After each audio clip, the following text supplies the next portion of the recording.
RPN is not responsible for the views, actions, opinions, or statements of its guests, advertisers, or viewers. The information on this program is not to be construed as medical or legal advice. An appearance on this program is not necessarily to be considered an endorsement, and as always, we encourage you to do your own research. Enjoy the show.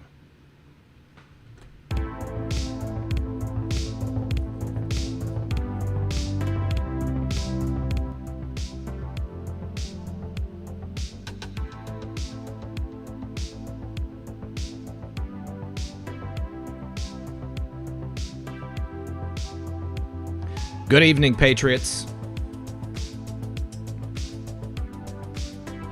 and welcome to another edition of Comfy Sunday.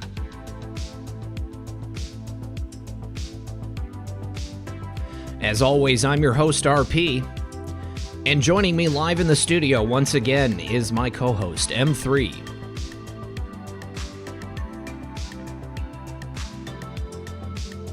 I hope everyone's having a lovely afternoon. We're going to be talking about a host of issues, things that have popped up over the last couple of days, and some existential things that have been affecting us and our community for quite some time.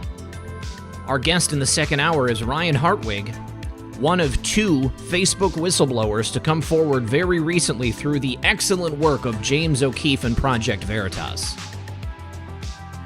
This is part one of our new Facebook whistleblower series. Next week, we have the other.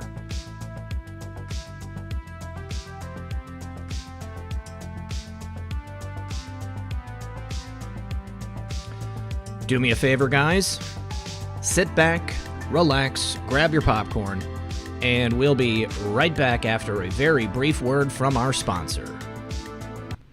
When you see what's going on in our country right now, there are plenty of reasons to be concerned.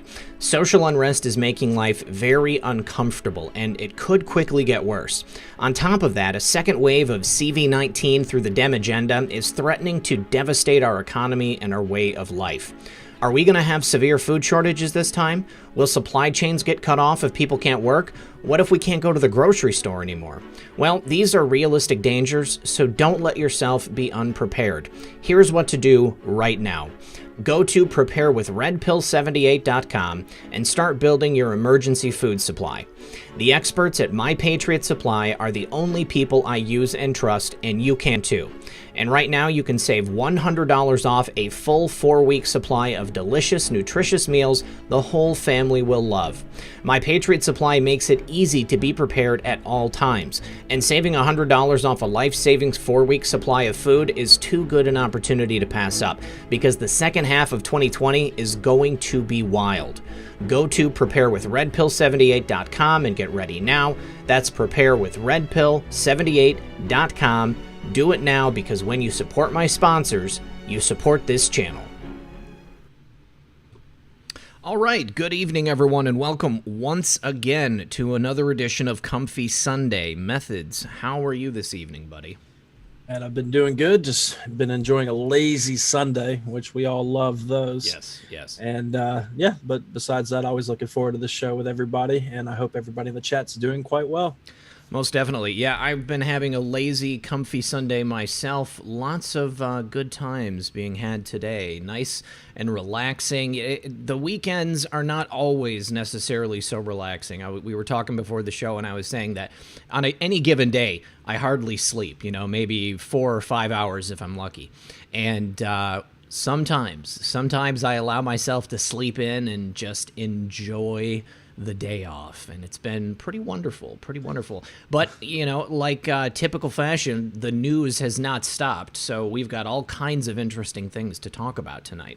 Definitely. Right. How dare you live your life, Red Pill? Yeah. Sorry, guys. Sometimes I can't be working all the time. I mean, here's the thing. We basically work 7 days a week, because this is constant. This is a battle not only for our country, for our way of life, but for the future of everything as far as I'm concerned. It makes it difficult to take time off. But if you don't do it, then you really get overloaded and people burn out. And I've seen it so many times. I mean, I've been very close myself on a number of occasions.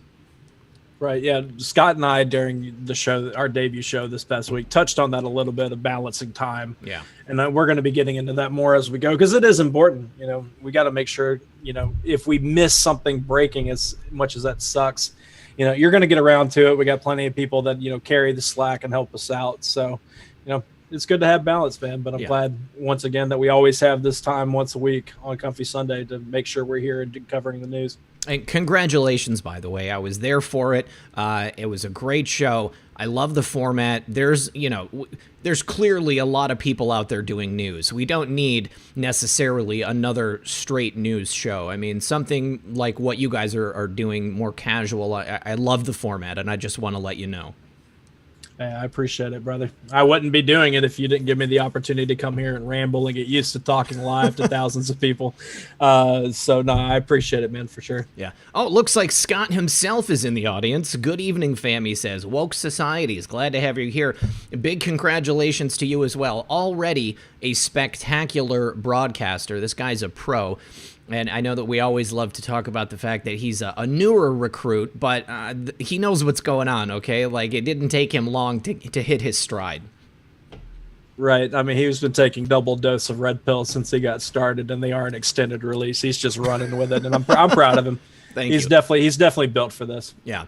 Multiple people in the chat mentioning my haircut. That's right, guys. I got my haircut this week. It's been something that it's been a difficult thing. The last time I got my haircut before this time, because all of the barbershops and salons, they were all shut down. You couldn't go anywhere. And I finally found somebody who was willing to cut my hair like in their garage. So I went there. I got a bit of an illegal haircut, if you want to, put it that way, because it technically was. I mean, the person who cut my hair, and they will remain nameless, but the person who cut my hair was facing like a sizable fine for doing it. And, there was like a bit of a vetting process, shall you say. She had to like, sniff me out, make sure that I wasn't like an agent from the state or something like that, trying to draw her into some, sting operation. So yeah, you're being a rebel, man. Look at you go, paving the way, breaking all the rules. Good stuff. All right, well, let's get right into it. Okay, we've got quite a bit of stuff that we want to talk about. The first of all, and this is, I know this is old news, technically speaking, because it happened at the end of last week, but we haven't had a chance to talk about it here on the channel yet. We haven't gotten into it yet. But this is something that we were kind of hyping. We were talking about it on Occam's Razor, and here we go. It happened. There was a bit of I guess people were trying to figure out when this was going to happen. It seemed like it had been delayed. There was a lot of people telling me that it was delayed, and then lo and behold, on Thursday night, the documents just started flowing, and they started coming out, and you had so many people. I mean, I've been there for like a mass dig on a number of occasions. Lots of people going through stuff. I feel like this was one of the largest, considering the point that we're at within this movement, and the awakening of the country and people all across the globe. I mean, it was like every single person who possibly could was digging on these documents, going through them. I mean, how did you feel about that? Right. Well, this is one of those great examples of I didn't find out that they actually were dropped until the next morning. You were off, man. I tried getting a hold of you. Right. I'm sure if anybody was going to my page looking for information, I'm sorry about that, but a man's got to sleep. But yeah, I mean, waking up in the morning, that's like you were saying, was a beautiful thing, because it was already being like taken apart, and what needed to be said coming from it was already being spread around. Technofog, which I'll go ahead and drop the thread that he did. I'm sure many of y'all have seen it. I mean, there's 54,000 likes on this tweet. Yeah. There's a great thread. It kind of breaks down a lot of what's going on there. But we are talking, for anybody in the audience, we're talking about the Ghislaine Maxwell documents that dropped. And to me, my biggest takeaway from it is it's everything that we've been saying were in what was going on. Yeah. For the most part, you're just getting the actual document. So it might feel like a little bit of old news, but it puts it into context, and it also gives you, metaphorical bullets for your red pill gun. That's right. To share with people. You have actual documents. These are, these claims by these, victims and stuff like that going on. And you kind of just wrap your head around it. And it's just so disgusting. And to me, when I read these things, I'm like, this is just like one situation. You know what I mean? Like, it's just like a witness talking at times. And you're like, how many are there that didn't get interviewed? That's how big this is. And that was one of the big revelations here is that there was a number of witnesses who didn't get interviewed. The FBI sat on this information. They chose not to move forward with it. They treated witnesses that they did interview really poorly. They weren't too concerned about protecting them. It looks like they were much more concerned about protecting Jeffrey Epstein and the people that he was working with. Now, another thing that really struck me, it was stuff that I had already seen before, but the interview with Virginia Giuffre, she one of her witness statements, she was talking about the fact that Donald Trump never flirted with her. Donald Trump was never seen on the island. This has already been released before, but what's different about it is that there was, tens of thousands, if not hundreds of thousands of eyes on it all at the same time and people putting it out there. It reinforced the idea that, yes, Bill Clinton was a good pal of Jeffrey Epstein. Yes, he was seen on the island. Yes, he was seen with underage girls, but Donald Trump wasn't. And this has been a favorite talking point, refrain of the left. Once these documents come out, Trump's going to jail. People are going to see. And instead, what happened was the thing that we've been saying this entire time, that it was Clinton. It was all of these other rich and powerful people in the media industrial complex and the educational industrial complex, all of these people in the banking and the financial world. Those are the people who were the ones preying upon these children. Even Alan Dershowitz, we've all been thinking there's some nasty stuff going on with Alan Dershowitz. And I'd like to think that he probably made a deal, back when our favorite Anand said, welcome to the team, Alan. I think Alan Dershowitz, gave up information on people in order to not end up in prison. But it was great to see the tales that they were trying to spin about Donald Trump completely dashed. They had nothing to say. But the rest of us have had quite a bit to say about it because Bill Clinton is a pedo has been trending #1 on Twitter as like all day long. It's incredible. Right. I mean, what a world that we actually get to see that trending and Twitter can't stop it. And I'm sure they're even, cranking down the algorithm to make sure it's not as big as what it really is. Mm-hmm. Because that needs to be said. It's been going on for so long. And the biggest part that I want to remind people about this Epstein thing is that we went through at least, 3 presidents with this stuff going on, with minus the short time he did in prison or jail or whatever. Yep. The slap on the wrist that he got, a couple decades ago.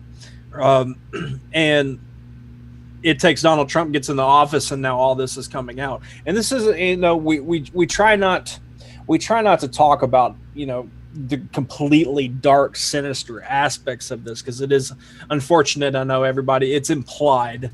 But the fact that this was going on for so long and it took Trump getting into office for this to be a thing. The investigation into Epstein was going on for a very long time. It obviously was a priority of Trump getting into office to make sure he was investigated. And we could thank Jeff Sessions for this getting started. Exactly. Whether you love him or hate him, I mean, he made sure this ball was rolling that other administrations didn't do. Where was Comey on this? Right. I mean, where was anyone? Right. Comey, Mueller, all of them. Yeah, it was all under their purview, pun intended. But the fact that we're having this now is beautiful justice because it's not only the wheels of justice are turning slow. Obviously, it's very painful to watch, but we are getting there as compared to it being completely silent if Hillary had won or insert name here that's not Trump at this point. Anyone but Trump. Right. So I'm very excited to see where this goes because we want the justice to happen. They've definitely whet our appetite enough now that many people want to see justice happen. And I think it's going to be because, I'm looking at this thread here from Technofog and, this answers even more. Prince Andrew needs to come talk. Oh, yeah. He needs to be talked or he needs to be black bagged and brought over because he's definitely thoroughly tied in this. And to get him to then be given that, the queen for a day or whatever you want to call it, to where he can say a lot of other things that haven't come to light yet, and he won't be held accountable. He could throw so many people under the bus. We're talking about royalty. Yeah. So I don't know. We'll see what happens. Just real quick, I saw this in the chat. Tina S, when we were talking about haircuts earlier, says her daughter finally got to graduate yesterday with her associates in cosmetology. Excuse me. So congrats to Tina's daughter. You know, I actually just saw my neighbors taking pictures outside of their daughter who had just graduated from something I don't know well enough to know. So I guess they're finally getting around to it and starting allowing graduation ceremonies. Now, here's another thing I want to stress. For anybody who is still on the fence about President Trump, anybody else in his administration, keep in mind that this information has been suppressed. The federal law enforcement agencies that could have done something about this for, you know, going on decades now, they never did, and it took President Trump being elected. All right?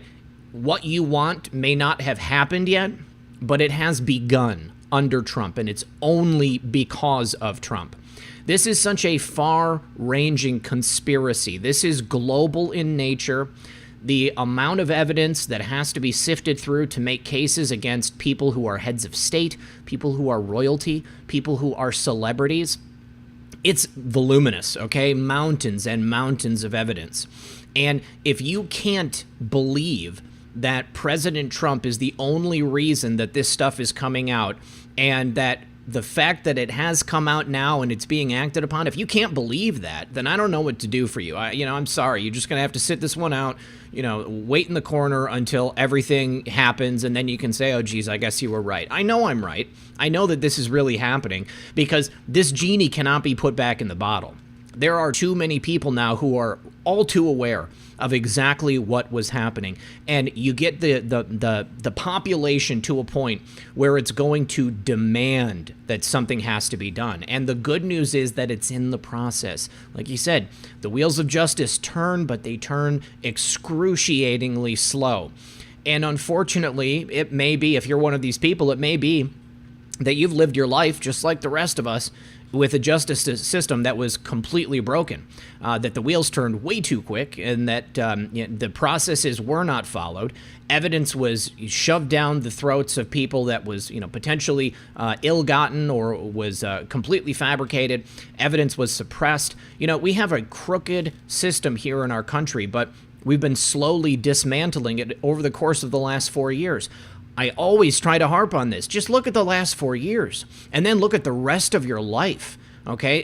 The way that everything's been run, it's changed. It is in the process of changing, and it might take a long time. It might not be exactly the way that you want, but it's only because of President Trump and the people that he has aligned himself with, bringing into his administration, and he continues to fine-tune it on a daily basis. This is happening, and, you're just going to have to wait and see, how it eventually plays out, but it is going to play out. Right. Well said. And I'm going to ride those coattails real quick because I was watching Ron Johnson this morning. I didn't have it in our show notes, but I was watching him talk to Maria on Fox News this morning, and he was talking about how he's looking for documents, right? He's requesting documents, trying to do the right thing, asking it correctly.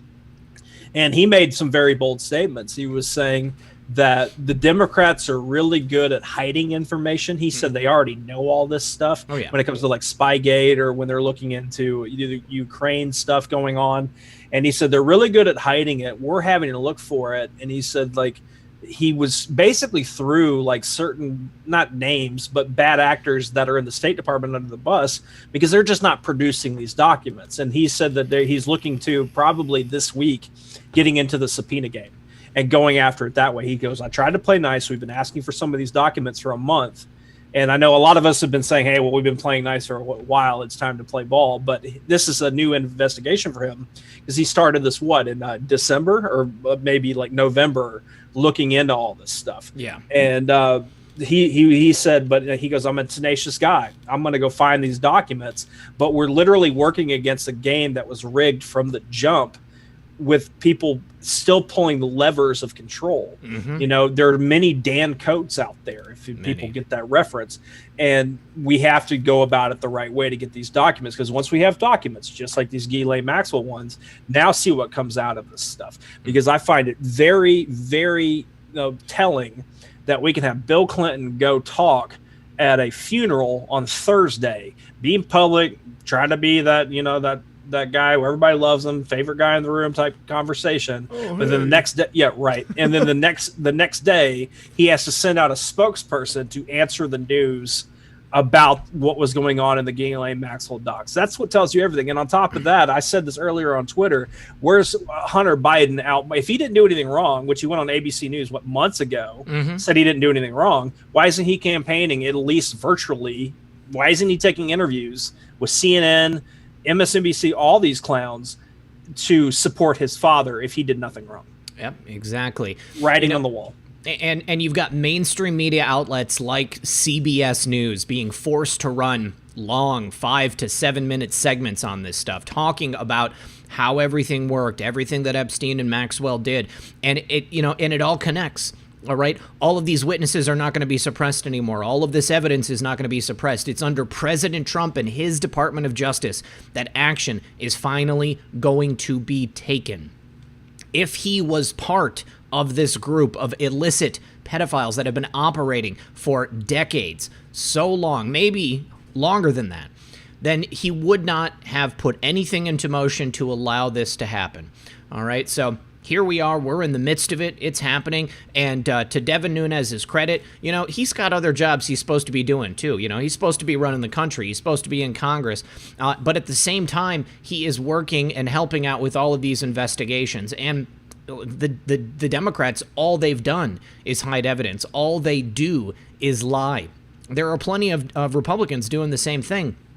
But they're going to get snuffed out, okay? They're going to, be brought to the forefront. All of these people are going to pay, and it's just going to take as long as it takes. Now, Patriot Painter wanted to know what's better, Subscribestar or Patreon. It's whatever better for you. I appreciate support however you want to give it. The Cash App, PayPal, Subscribestar, Patreon, all of it. It's great. I need to say thank you to Natural Lady. Last night after the show, she said, North Carolina GOP leaders are checking you out. I'm the vice chair. Thank you very much. I appreciate that. I hope you guys are safe. I know there's supposed to be a hurricane hitting the Carolinas.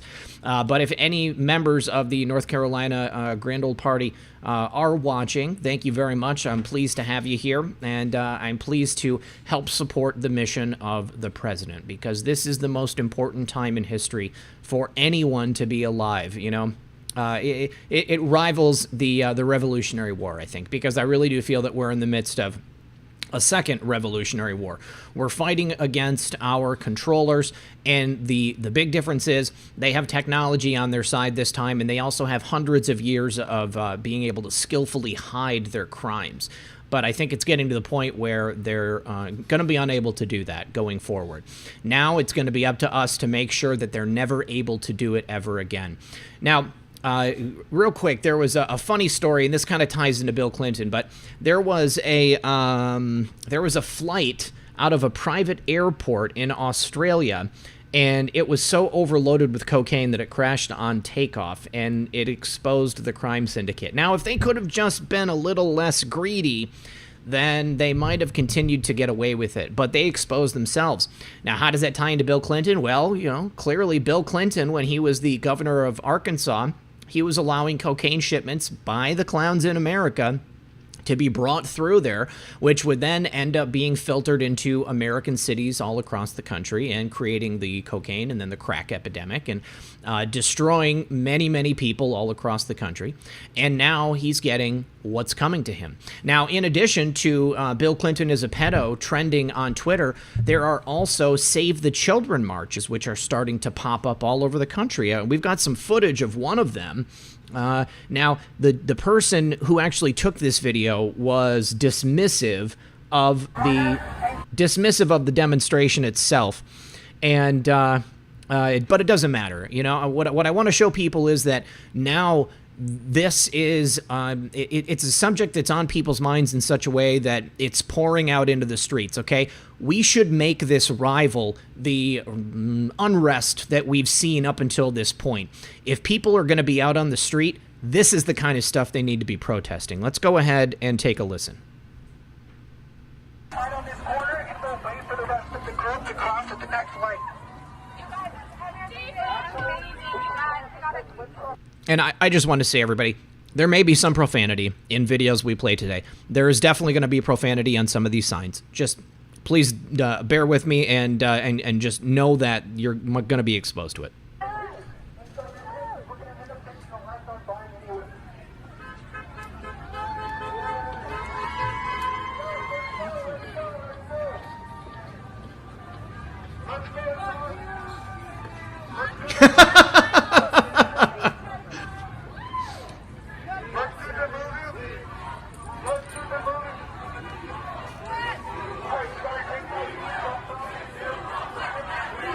That dude's vaping.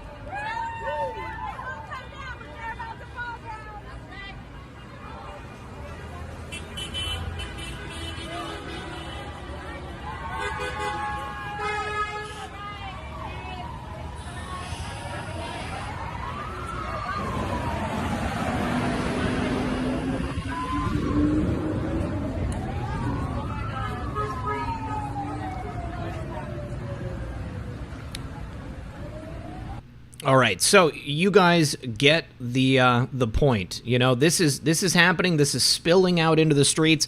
This is not the only one. You know, there was one that was actually in front of CNN headquarters. Was that in Atlanta, Methods? I'm not too sure. The chat can let us know about that. I caught some of the things going on, but I've been busy this weekend. Okay. But just real quick, I see our buddy J.R. Majewski in the chat. For everybody, you didn't catch him last week when he was on our show. I think it was last week, right? I think it was last week. But yeah, yes. he's the one that paints his yard blue. He's got the Trump sign on it. He switched the the zeros in 2020 to Q's. So shout out to you for that. And I also love that he's been filming himself and putting little clips on Twitter of him drinking Kool-Aid, talking trash. That was so funny. So shout out to JR. Make sure you're following him. He's been tagging us. I'm sure you guys can find it. That's awesome. Real Red Pill Girlfriend said that Sam Tripoli was out there on the streets at one of these protests too. So good stuff, man. Sam is a big friend of the program. JR is he's a mover and a shaker, and I gotta say, what he's doing with his yard, that is huge for the president. Anybody that flies over that, it's unmistakable. You're going to see it. And I, too, love the fact that he changed the zeros to Q's. It's a nice, subtle little touch. Beautiful stuff. JR, I want to have you back on the show here before too much time goes by so that we can talk about everything that's happening with you and with the outreach that you're doing, because this is an excellent example of the small things that people can do to spread the message and the movement that we are a part of, to help people wake up. There was another... Excuse me. I actually think it's a good time to show this, Methods. But while you're segueing to that, I went ahead and grabbed his Twitter link. So for anybody that wants to follow him, I'm sure he's going to keep having fun on Twitter. Yeah. Well, you know, actually, before I show that, I wanted to show you guys just how big Bill Clinton was trending. 390,000 tweets. That's 10,000 more tweets since we got the show ready. It was at 380,000. So, you know, I encourage everyone with a Twitter account, go out and make sure you spread this hashtag, okay? We need to get as many eyes on this as possible. Imagine us waking up in the morning, you know, to this little treat. You know, for us, you know, this just brings a smile to my face, gets me so excited. But imagine if you're just a normie, somebody who doesn't know anything about this stuff. You wake up and see that trending on Twitter, you say, whoa, what's going on there? And then you go and look at all of the tweets that are discussing it, and man, right. You know, I mean, it's obvious there is something to this. It's not just a bunch of crazy people out there putting ridiculous stuff out on Twitter. This is real, okay? And Bill Clinton needs to be investigated. So I absolutely loved it this morning. That was the best. I hadn't even had my coffee yet. Wake up, look at my phone, and I'm just, oh man, this is so cool. Just incredible. Yeah, you gotta love it. Gotta have fun with it. You know, me, I had to dust off my poetry book to put out my tweet about that. No, get creative with it. If anything, if you could get somebody interested in your words and you get to the end and the hashtag is Bill Clinton is a pedo, then you win, right? So by all means, just have fun with it with hashtags for sure. Because I mean, at the end of the day, we got to keep people's focus. And when they see that, how quickly did a lot of people just forget or say, oh, that must just be those Russian bots I keep hearing about. Right. Or, the Trump bots or whatever they're calling us now. So, yeah, by all means, make sure when you see hashtags like that going, add it to it. Even if you're not talking about that stuff. If it's just a good red pill cover of something, add the hashtag. Make those numbers grow. So those people that are like, whoa, what's going on here? They might get, red pilled about something entirely different. Yeah. So, but yeah, this ties in, just as much, so something as small as putting out a hashtag like this because we need to amplify the message. We need to get this out. JR's putting the flag on his lawn. You guys can do something like that. You can have your own show. You can amplify a message like this. We need to wake people up, all right? People are starting to wake up. We have more people on this side than we've ever had probably in the history of our country, and I think there are far more people than anybody realizes. It's showing almost 400,000. I'd be willing to bet it's closer to 1 million. You know that they have to be suppressing this. Despite all of their suppression tools, Bill Clinton is a pedo is trending #1 on Twitter, and it has been all day. I'm extremely excited about that. All right, so moving on to the next piece, because talking about our side and what we're doing. Millie Weaver, not necessarily the biggest fan of Millie Weaver, but she put together this video, and Big Dave on Twitter was the one who shared it. It's got quite a few eyes on it, 32,000 likes, 20,000 retweets, and it does have some profanity in it, so I want to make sure you guys are aware. Once again, profanity alert. But this gentleman right here was a leftist, and he was at this rally. There's people on the right, there's people on the left. Millie approached him and asked him to come on over and just see what it was like over there on the other side. And you can watch this guy get flipped in real time. It's a beautiful thing. Let's go ahead and watch.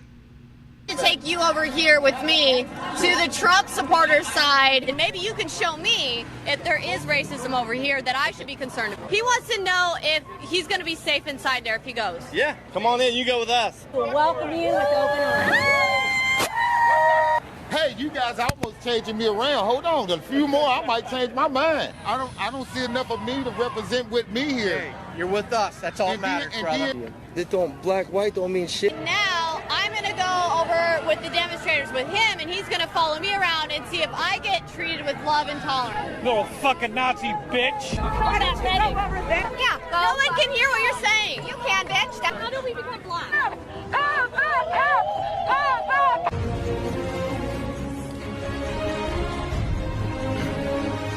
To take you over here with the look on his face, okay? Realizing how disgusting and how abusive these people are on the other side. This is why I tell people to be nice. You never know when you're going to have an opportunity to flip someone and actually red pill them in that moment. If you approach someone who thinks differently or believes something differently than you, and you have the ability to be a bridge, to be a gateway, and you waste it telling them, oh, you're an idiot, you know that Obama was spying on President Trump, you must be a moron, or calling them an effing B, saying terrible things to them, when instead you could say, hey, why don't we have a dialogue? Why don't we have a conversation? It doesn't matter what color you are. I don't care about that. All I care about is that you're an American, and that I have the opportunity to tell you the truth and to show you what's really going on. I think this guy might have just become a Trump supporter directly in that moment. Those people thinking that he was with Millie Weaver, terribly abusive to him. Terribly abusive to him. It was a disgusting display, but the truth of the matter is this is par for the course. This is what's happening on a daily basis, and we don't need to feed it. We need to be better. That's my message.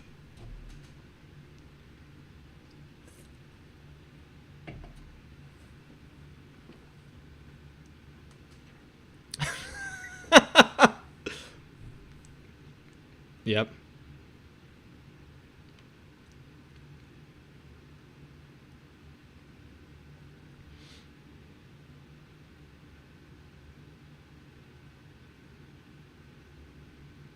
Mm-hmm.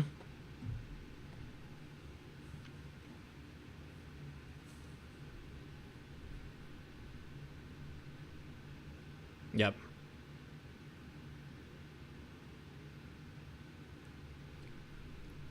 Oh, dude, you were muted. Sorry about that. Oh, your mute is so bad it came after me. Dear I don't know what happened. Okay, go ahead. Go. No, right. I mean, I'll just start back from the beginning on Yes, that. from the beginning. Because when I see that video, first off, it reminds me of like that this is your brain on drugs.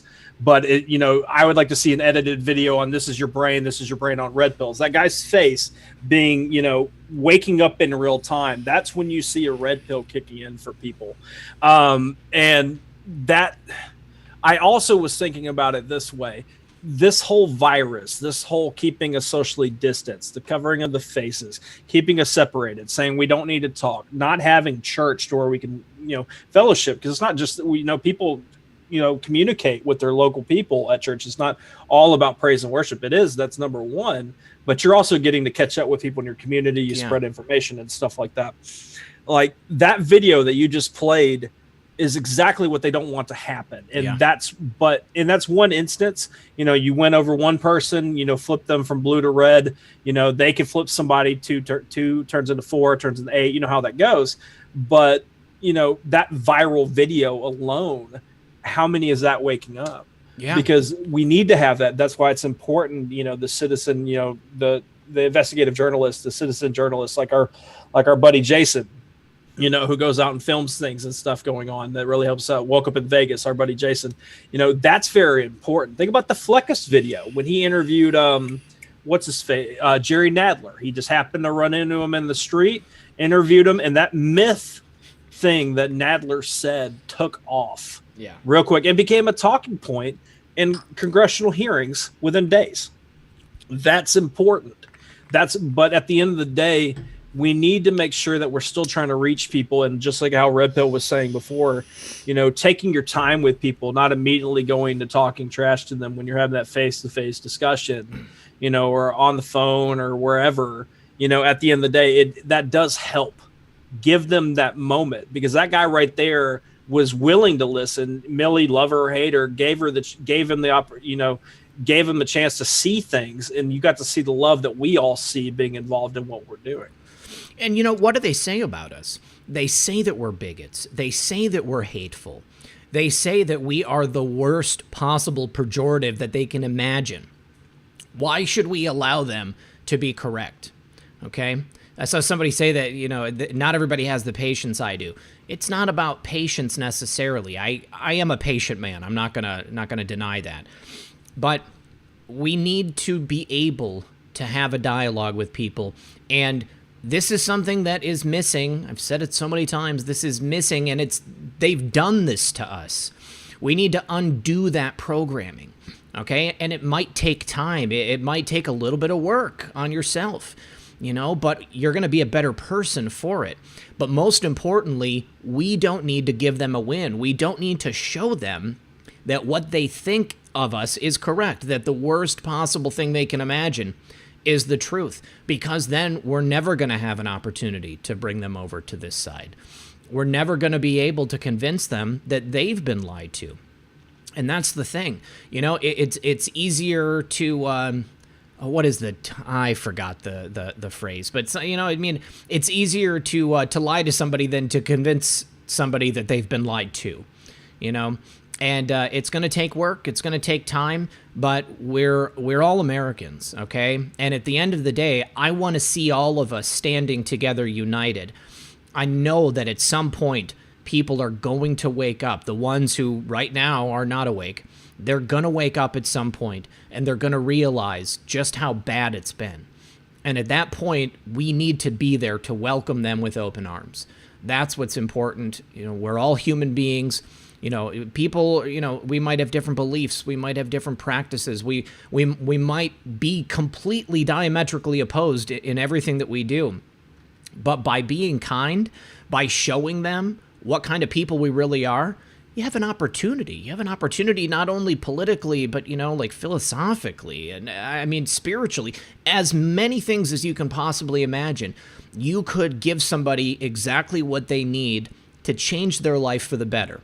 And that's what I try to do. That's what I'm trying to do here with the show. I want people to realize that that is possible. Because I haven't always been like this. I mean, like, I was a very different person at one point in my life. I think I've probably gone through many metamorphic stages, I mean, like, I have consistently tried to make myself a better person. And, I'm still doing it to this day. But, I mean, I love you guys. I love the fact that you're here with us. And I love that I have the opportunity to bring you the information in the way that I do. It means a lot to me. I just need to do a couple of quick thank yous from PayPal. Charmaine, let's see. She says, thank you, Red Pill, for all you do. God bless you, Red Pill girlfriend, and your family. Please watch your mail for a very special package. You are so loved. Thank you so much, Charmaine. I appreciate it. Somebody had sent a message, or maybe it was on Twitter, or maybe it was a comment on YouTube. They wanted to know what address they should send a package to. If you guys want to support the channel in any way, including sending, a letter or, a package, a book, or something like that, just no Chinese seeds. No Chinese seeds, though. Yeah, I've already gotten a couple of those. Send them. The address and all of the information to support the channel is in the description of every single video, without fail. Also, KSJ Fine Arts. Thank you very much, KSJ Fine Arts, long supporter of the program. We also, and that's it. Okay, so those two people. Oh, also Robert as well. Robert sent something late last night. Yeah, and just real quick, we've got 3,500 people here hanging out with us, so 1.3 thousand likes. If you guys don't mind turning that thumb blue, that'd be great. And just like thank you guys for hitting us up on anything, PayPal, Cash App, all that stuff. Yeah, most definitely. Real Red Pill Girlfriend says he loves his mail more than anything else. You guys, there's a special thing about going to the mailbox and getting stuff. We live in this digital world where everything is virtual, it's disposable. There's no permanence to it. And when I go to the mailbox and I open it up and there's like a packet of letters that has been sent to me from my P.O. box, it really is the best part of my day. And I didn't get a chance to say this. I was going to say it on Tuesday, but since I'm on the subject, I already told Methods, but a viewer of the channel, a veteran, Michael, he sent me an actual 200-year-old straight razor in the style of the straight razor that I used for the Occam's Razor cards that we use on Tuesdays and Thursdays. And it's not in my possession right now, but I am going to be showing it next week. This is also a good time to let people know that I'm not going to be making any videos on Tuesday. So another hiatus from Occam's Razor on Tuesday, but we will be back again on Thursday. I'm going to have a video, Red Pill News, on Monday. Then I got to take Tuesday off. We've got some personal IRL stuff we got to take care of. So just so you guys are aware. Right, but me and Scott will still be doing Methods to Madness, episode 2, Wednesday at 3 p.m. Eastern on my channel. Yeah. But yeah, thank you for getting to that. I kept trying to remind myself to let people know that we're not doing Occam's Razor, because if we don't say anything, even if we do, people are like, they ask us why, and that lets us know people are excited about it, and I enjoyed the show too. But yeah, we both got some stuff we got to take care of that day, and it's not always going to have the stars aligned to where we can do shows. Yeah. But yeah, we appreciate it, everybody. But yeah, Thursday we'll be back doing Occam's Razor.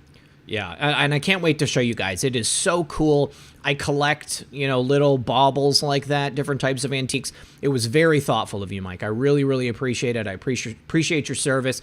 Appreciate the fact that you sent that to us. I don't know if you went out and found it someplace or if that was from your family.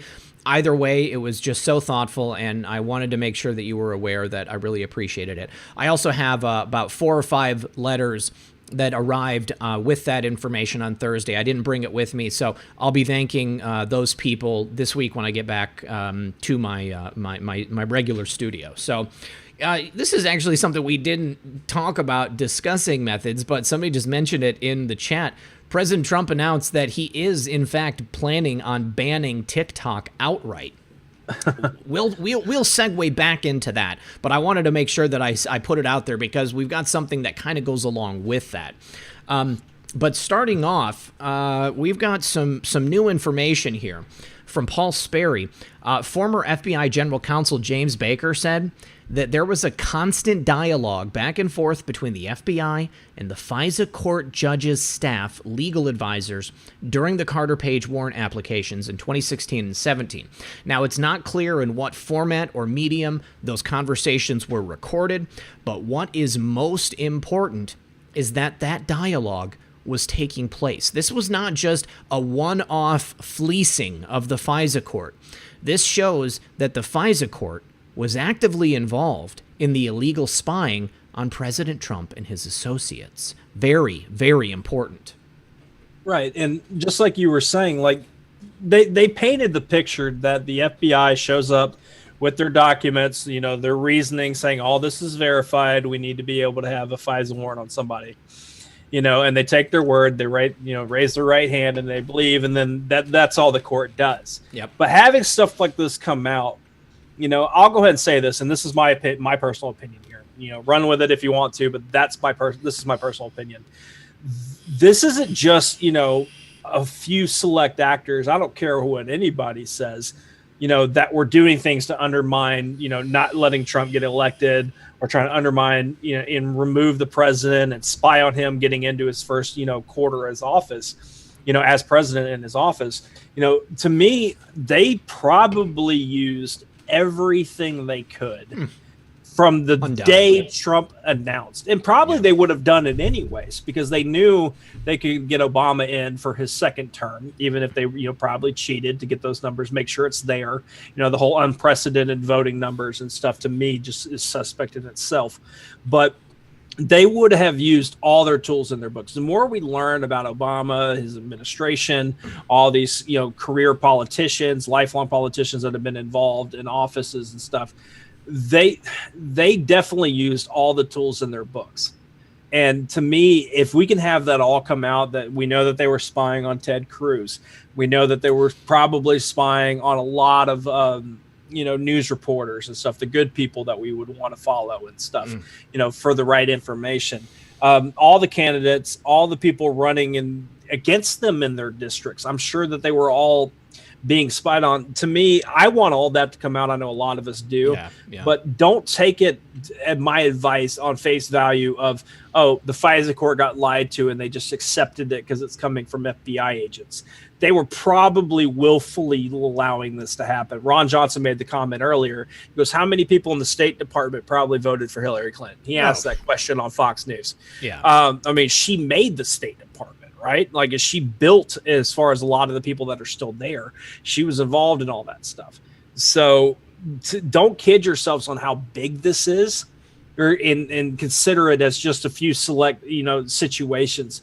This goes very deep. There's probably hundreds of names involved in this, one way or another, being an obstacle or trying to further the agenda across multiple departments that we may never actually hear their name or even know how big of a deal they were. But it's that big. When Trump says, when I got into office, I said I was going to drain the swamp, I had no idea it was this deep. That's the kind of thing that I'm talking about here. Yeah. Now, this is going back to, EO2 Dave. You sent me a request instead of a donation, so I declined it, but I will still read your comment. He said the left's ideology is real to them, and he's very correct. They believe what they're saying. I don't think that they're caught up in, you know, some fantasy. They really truly believe that because they've been lied to, you know, and that's why it's so important that we have the opportunity to show them the actual real truth of what's actually going on. So, but yeah, EO2 Dave, you sent me a request instead of a donation, so it's no big deal. Now, the other thing about this is, you know, John Roberts is like the head of the FISA court, and we know that there is clearly some funny stuff going on with John Roberts. His decisions have not gone the way that you would think they would if he was truly in support of a conservative agenda. He's controlled. We know he's controlled. We know that there was some funny business going on with his adoption. And then also you had other people on the court, Rudy Contreras, okay, also associated with Peter Strzok. So, you know, and then he was also part of the Flynn case. Now, he was forced to withdraw, and somebody else took over that case, Judge Sullivan. But there is so much funny business going on. To Method's point, undoubtedly, they threw the book at President Trump in any way that they could. They went out and they said, you know, you belong to us. You're going to do exactly what we want you to do. We want you to try to take President Trump out, try to take candidate Trump out. And to his credit, they've been unable to do it because he doesn't have any dirt. He has lived his life in a righteous manner. And is he perfect? Absolutely not. You know, I mean, he's done what he's done, though, without doing anything illegal. And I think that President Trump is really doing the right thing. He's going about this in a lawful way, and it's going to be a completely different scenario. Once the country is reinvented, once we have our freedom back, we're going to see things change in a much more drastic way. It's going to be really, really good for everyone. I agree with you on that. Just real quick, Kelly P in the chat made a great point. Said lots of feds vote Democrat because they think Republicans will shrink government and they will lose their job. Yeah. And Kelly says that she lives, I'm assuming I live in the D.C. area is what they say. But that's a great point, too. If you think you're going to lose your job, why would you vote for somebody who would be the one getting rid of it? So I can agree with that. Yep. EO2 Dave says, sorry. It's okay, buddy. Don't worry about it. We're still bros. Okay. Now, some more really good news in regards to all of this stuff. Devin Nunes was quoted as saying that John Durham could intercede in the Michael Flynn case. So, of course, John Durham is running the criminal inquiry into the Russia investigation, but apparently he has the potential to disrupt the case against retired Lieutenant General Michael Flynn. I mean, obviously, Sullivan is trying to do everything he can to keep the case alive.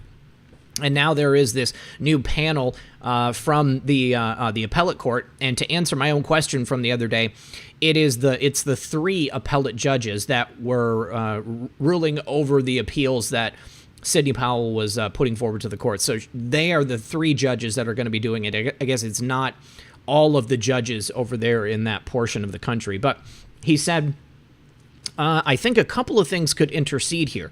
One could be that Durham or another U.S. attorney comes up with indictments. The second thing is that there could be more evidence that could show up. And he said that Durham's investigation, which Democrats fear could amount to an October surprise, is expected to produce a report by the end of the summer. Now, I want to stress this one more time. Prosecutors don't write reports. They run these investigations and then produce indictments. There's going to be a report written about this because it needs to be digested for the American public. But I always think this is a misdirect. Whether it's Durham or anybody else who's talking about, not Durham, whether it's Nunes or anybody else talking about Durham's report, his upcoming report, it's kind of like a soft pedal.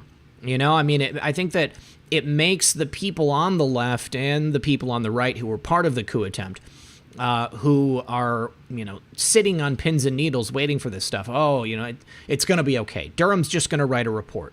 It's going to be business as usual. They're going to talk about all this illegal stuff that happened, but nothing's going to happen because nothing ever does happen.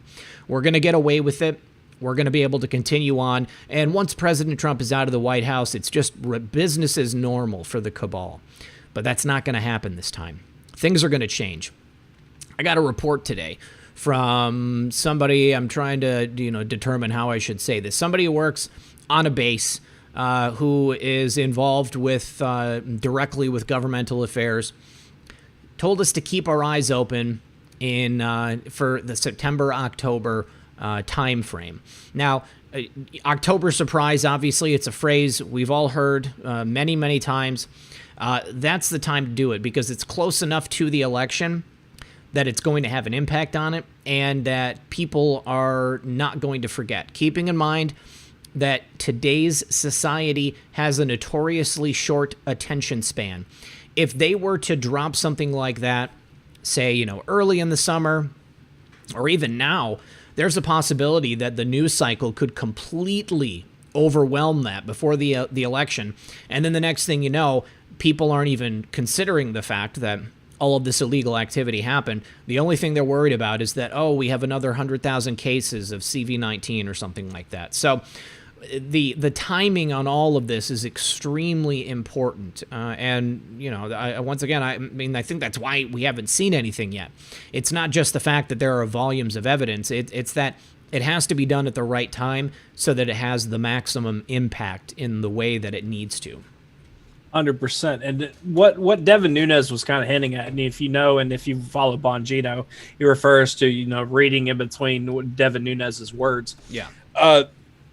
having what Durham's about to do, he's going to have to essentially report things as in the form of like a presser, but having what Durham's about to do and bring out to the public is going to be all eyes and all the corruption on the old guard, even the ones that still have jobs that are involved in these things. We're talking about the Democrats in the House and the Senate, the Gang of Eight especially, are going to have already known all this information since day one, because they were briefed in January 2017 on all this stuff. So of course this is going to help free Flynn. Patriots protect patriots, because we're going to have Flynn, the people that went after him, investigated him and all that stuff, are now going to be in the hot seat because of what Durham's going to bring to light.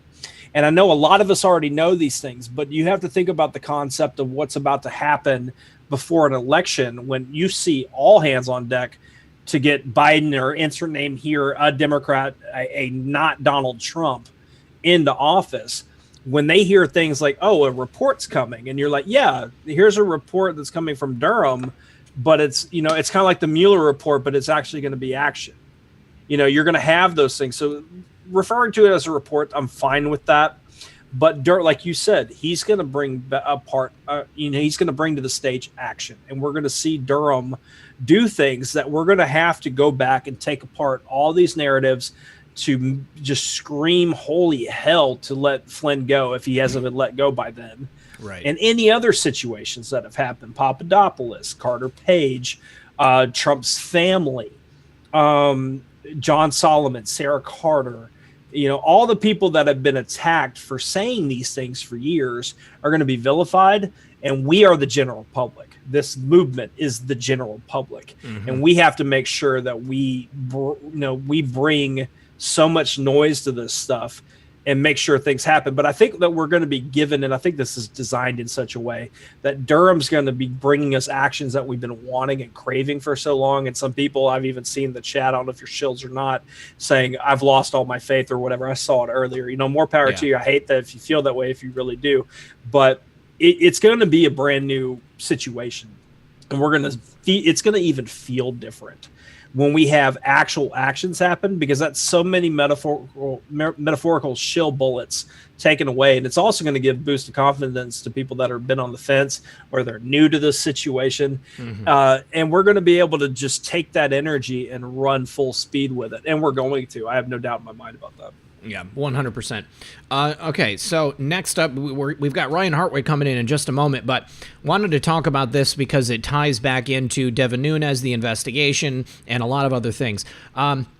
There are now ties that have been revealed between Huawei, the Chinese tech giant, and the Brookings Institution. The Brookings Institution being the notorious think tank, supposedly conservative, and also nonprofit, so therefore not supposed to be political. But the Brookings Institution, which Devin Nunes just revealed they are going to be investigating. Now, who else is tied to the Brookings Institution? Well, turns out the primary subsource, Igor Danchenko, from the Steele dossier. Now, if you'll remember him, we've talked about him very recently, because the primary subsource, he's the guy that supposedly gave all the information to Steele for the Steele dossier. He used to work at the Brookings Institution, but now we can tie China directly to the Brookings Institution as well. So, you know, going back to the idea that clearly it's China that has a match in this flame, you know? I mean, they're the ones who are interested in getting Donald Trump removed. And nobody has stood up to China as much as President Trump. No president in history. And now, with TikTok on the verge of being banned, China is trying to divest from TikTok so that TikTok can stay in operation here in the United States. But how do we know that they're not going to have a backdoor to all of that information? And yes, and of course, George Soros is tied to it too. So all of the major players are here with their fingers in this pie trying to destroy President Trump. 100%. That 1 degree connection of China involved in all of that stuff, you know, you tie it to Brookings, you can tie it to Steele. You know, that lets you know China just didn't jump in with a convenient virus showing up earlier this year. They've been involved in this stuff from the get-go. But Ryan Hartwig just let me know he's ready to be brought in. All right. So, yeah. Let's go ahead and bring in Ryan. Ryan, of course, is the Facebook whistleblower who recently came out via Project Veritas, and we'll get some more information from Ryan on what he did there at Facebook. Ryan, thank you so much for joining us tonight. Yeah, thanks for having me. It's a pleasure to be here. I'm excited to be here and talk to you about what I experienced at Facebook as a content moderator. Yeah. Awesome. So please give the audience an introduction to who you are, and then we'll talk more about your position at Facebook. Yeah. So my name is Ryan Hartwig, and about a month ago, I went public with a video from Project Veritas. So I essentially filmed with a hidden camera as working at Facebook. And so, yeah, I started I worked as a subcontractor. So I worked directly for Cognizant, and we handled the content moderation for Facebook. So I started in March of 2018, and the project ended this past February. So just shy of 2 years. And yeah, I filmed for many, many months undercover with a hidden camera and just exposed. I saw the bias that was happening. And that's when I reached out to Project Veritas and began filming. So that's a quick summary. Yeah, All right. I filmed with a hidden camera. Let me ask this question real quick, Red Pill, about this, because we're about to be asking Ryan a bunch of questions here. But Ryan, what was your political views?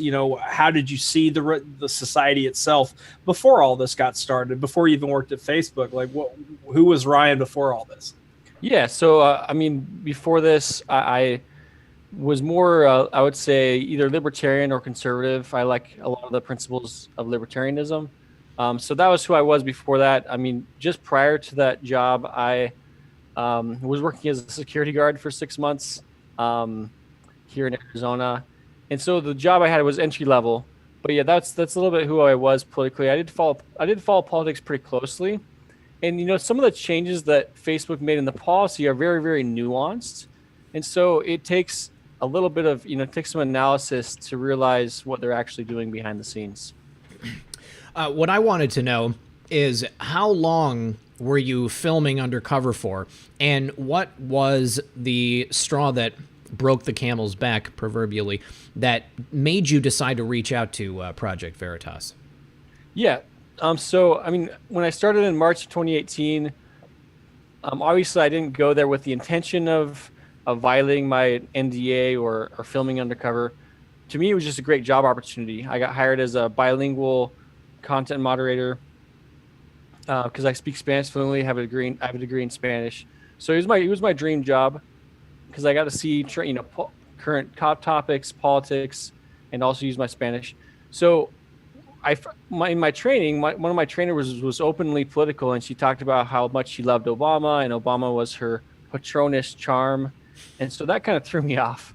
And then that summer, I noticed some bias where summer of 2018, where there was this trending video of this kid getting his hat knocked off in Texas. I remember that. A restaurant.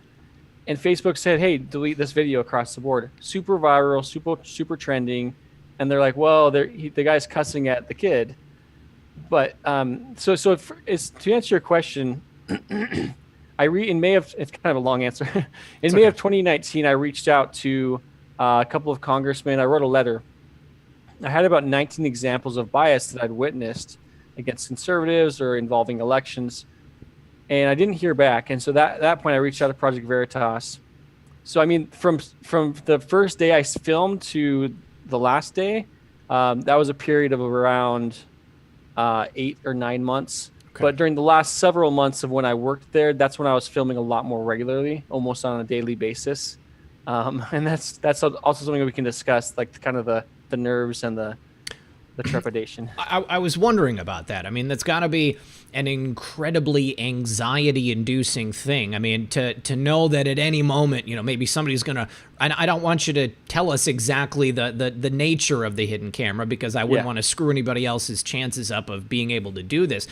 But, I mean, I know a little bit about it. I mean, I can imagine how you could have a hidden camera on. So, I mean, just going to work, talking to people about these things, knowing that they might catch you, knowing, or thinking, what possibly might happen to you from Facebook, what are they going to do to you legally? I mean, definitely talk about that. Yeah, I mean, Facebook's one of the most powerful companies in the world, and so you can imagine they take it very seriously. Now, the production floor that we had here in Phoenix, it was very, very strict. If you accidentally brought your phone onto the floor, it was an immediate termination. Wow. So they were very strict about that. They had us keep all our items in lockers before we went onto the production floor. So no paper, obviously. Yeah, the first couple of times I was filming, you get paranoid. You think, oh, everyone knows what's going on. Everyone knows I'm filming. And at that point, I had some pretty good relationships with most of my coworkers, and I'm pretty friendly at work, pretty extroverted. So it wasn't that hard to kind of create opportunities to talk to my coworkers about various things. And also, it's the very...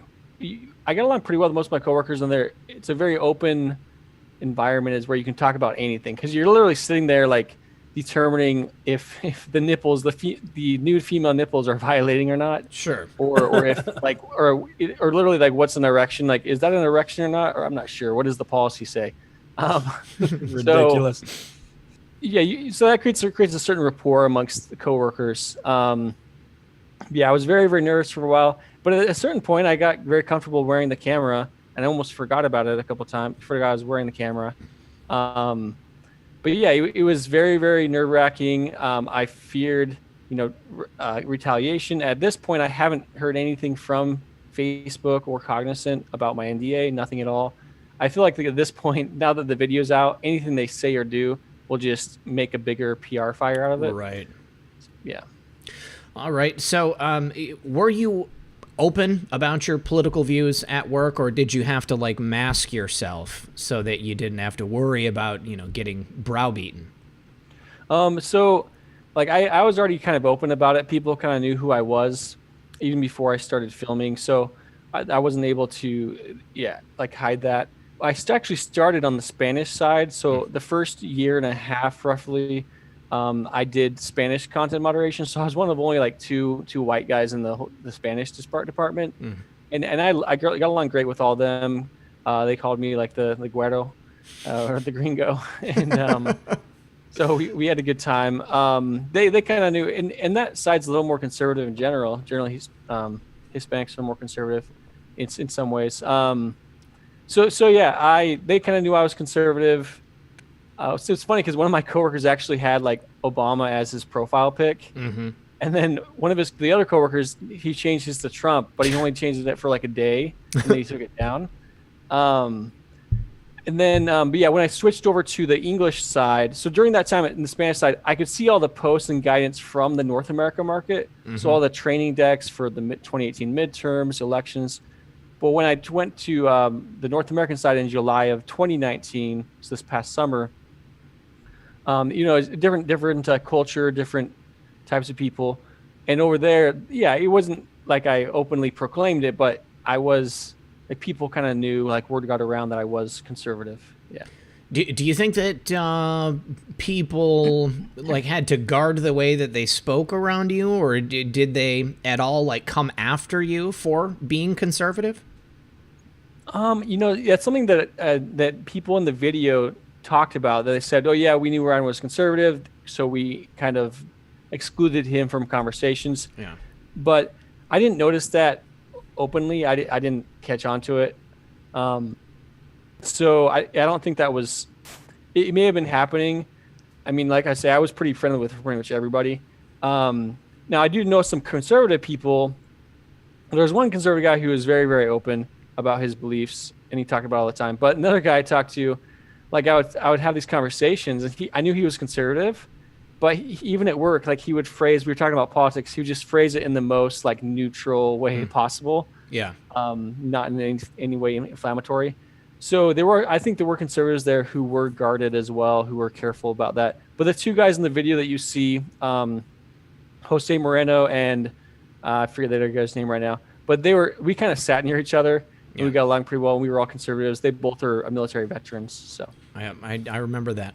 Now, I want to talk about some specific instances of suppression of conservative viewpoints and voices and stuff surrounding the president. Give us some overt examples. Yeah. So we have the Trump hat example where they knocked off his hat. So that's one specific example. Another great example, I think, is calling.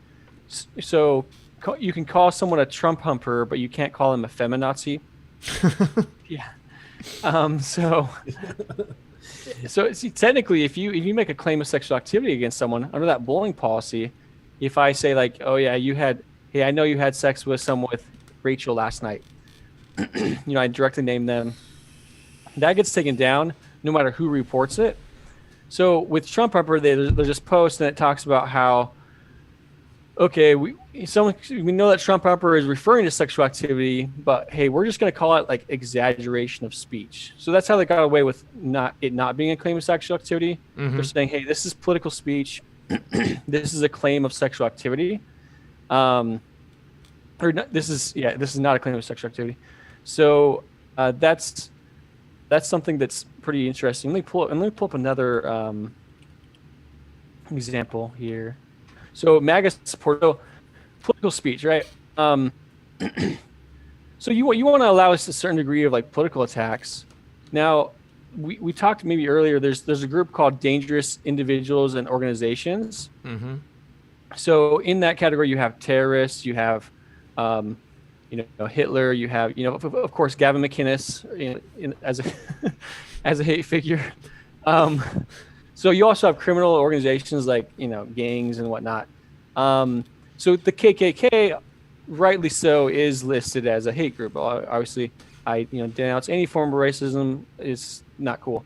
So the KKK is listed as. I'm trying to pull up this image here. I can't. But yeah, so the KKK is listed as a hate org. Here we go. I got it. So this is from August 14th of 2019. And there's a guy on the policy team who posted this, and they get the directives from Facebook. And then Cognizant reposts it. Hey, this is the guidance for all the content moderators. So August 14th of 2019, hashtag trending, hashtag KKK, hashtag pink, hashtag MAGA, hashtag laundry. And it says an image of 3 KKK members in uniform, but one is pink instead of white, with a caption making a joke about mixing their robes and MAGA hats in the laundry. And then they're giving us the guidance. They're saying, hey, you might come across this. If you see that, the action is to allow it, ignore it. And the reasoning is this is expressing a political comparison by implying that Trump supporters are also part of the KKK. So something like that would be allowed? That's allowed. That's insane. So they make that this differentiation because normally any mere mention of Infowars, Gavin McInnes, Toby Robinson would be deleted. Yep. But here, since their argument is since the political comparison, it's allowed because normally any PSR, praise, support, or represent of a group in that list would be taken down. So that's one very overt example. You have the Don Lemon white males are terrorists. White anybody who's white pretty much it's free game. So open they season. changed the phrase. Yeah, open season. One example is so we have the Don Lemon calling all white males terrorists example, and Facebook gave a blatant exception to allow that. We also have, and something I haven't talked about a lot, is white trash. So when you say white trash, all right, I know it's somewhat synonymous with trailer trash, but if you look at the literal meaning of the word, if I say white trash, what comes to mind, right? It's pretty obvious what it's referring to. Right. It has a color of skin and then trash. So this past fall, Facebook said, hey, based on the usage of this word in the U.S., we're deciding that white trash is no longer violating. So you can call white trash. anybody white trash, and it's not hate speech. Can you think of any other ethnic groups that you could besmirch in a way like that, and it would be allowed? No, I can't think of any other groups. No. And for a while, like different ethnicities, like they protected certain ethnic, like a protected characteristic is an ethnicity or nationality. So Australians, South Americans, but interestingly enough, for a long time, Europeans were not a protected PC character or protected characteristic. And they changed that and they added them as a PC. But yeah, I mean, I was talking about this a lot in Brazil the last couple of days because I've done about 6 interviews in Brazil. And we'll talk about that in a second. But in Brazil, I was talking about how you have all these memes in Mexico. Mexicans love memes, and they had all these memes with Jesus Christ, like on the cross, and like a cartoon image of Jesus on the cross in like a very, very explicit sexual position. Just kind of like very, very, like the most graphic image you can imagine of a sexual position of him on the cross. So it's very blasphemous. But you can compare that to Muhammad. If you have a picture, a cartoon meme of Muhammad with a goat, that's instantly deleted, taken off. So that's an interesting contrast. Well, what I'm thinking about listening to all this, like try to put myself in like the position, like in your shoes here. You're doing this job, you're given these guidelines, and I'm sure they're changing over time because our society's changing. There's a new trigger word. There's a new, a societal class that needs to be protected or spoken about. Yeah. At what was there a point? Because I mean, we watch a lot of news, obviously, because we try to cover it. I don't know how much we're doing in your free time. Could you see it trending towards the more and more you were supposed to censor something? It was all geared towards the right. Yeah, there were some things that kind of, it wasn't like, I think they were kind of trying to be a little bit sneaky about it and not be like blatant. I mean, it's super blatant about it. I know that so there's a civic audit that started in 2019 with Senator John Kyle with Covington Law. And so Facebook made some changes. Like they tracked more exceptions they gave, like that Don Lemon exception. That was before the civic audit. There are, I did see a push towards that. Something that they used to post a lot about that they stopped doing, I think in part because of the civic audit, was anytime Trump was giving a speech, they would label it as like racist. So, literally like for his State of the Union, Trump's State of the Union, they literally told us to watch out for hate speech. And when Mark Zuckerberg gave his speech this past fall at Georgetown University, they literally told us to watch out for an uptick in hate speech. So that's something that's kind of interesting, kind of mirrors kind of what you see in the mainstream media, that anything that Trump says is racist. But if they're telling their thousands of content moderators to watch out for hate speech, then you're going to have a greater likelihood of getting things flagged or deleted if you're a conservative talking about, immigration or the things Trump talks about. So I think that's one way that maybe they're not directly saying, delete Trump supporters, but they're trying to keep out of the forefront of our mind, hey, watch out, this is hate speech. What Trump says is hate speech. And like you say, it changes all the time. It does change all the time, and every 2 weeks, actually. They can change anything they want any 2 weeks. Or in the case of InfoWars, they can make an emergency update for InfoWars. I can read you that screenshot. That's actually really... Please. Now, is it exclusive just for InfoWars, or is there now other ones that have been added to that emergency situation? I mean, there's a few that are higher priority. Like, I remember there was a congresswoman named Kate Hill, I believe, whose nudes got leaked. Right. So that was pretty high priority. They're like, hey, this just happened. Make sure you delete these. Or with the Ukraine whistleblower, that was, if it's happening quickly or something pops up, they let us know. So they inject themselves into politics, basically. Yeah. It's very related to politics, current events, anything that's happening, and they want to know what's going on. They want us to raise up trends. Yeah. So you said that they were kind of sneaky in the way that they snuck this language in. So I'm assuming there is no, training materials that say specifically, the president, we want to watch out, we want to suppress the president. It's all kind of just surrounding the talk about the president and around him. But the people that you worked with, I mean, they were very open about suppressing anything having to do with the president, right? Yeah. My coworkers were very, very outspoken about that. One of my coworkers, Israel, I had a couple opportunities. I tried to plan these encounters with him, when I was filming, and he gave me a lot of good opportunities. He was the one who was calling Trump supporters effing rednecks, and he would just go off on them. And then my other coworker, Cassie, she was talking about Iran, and this is like in January. There was like an $80 million bounty on Trump from Iran, and she literally said, "Yeah, hell yeah, I'd take that. I'd take the $80 million. Like we'd be doing the U.S. a favor. It would." And then she's like, "Yeah, we could pay off some of the debt." I'm like, "Do you need like $80 million? What's the national debt to 2020?" So there's and I'm assuming that under management there was no attempt to correct this type of behavior or to direct people away from these types of attitudes towards the president or towards white Americans or conservatives in general.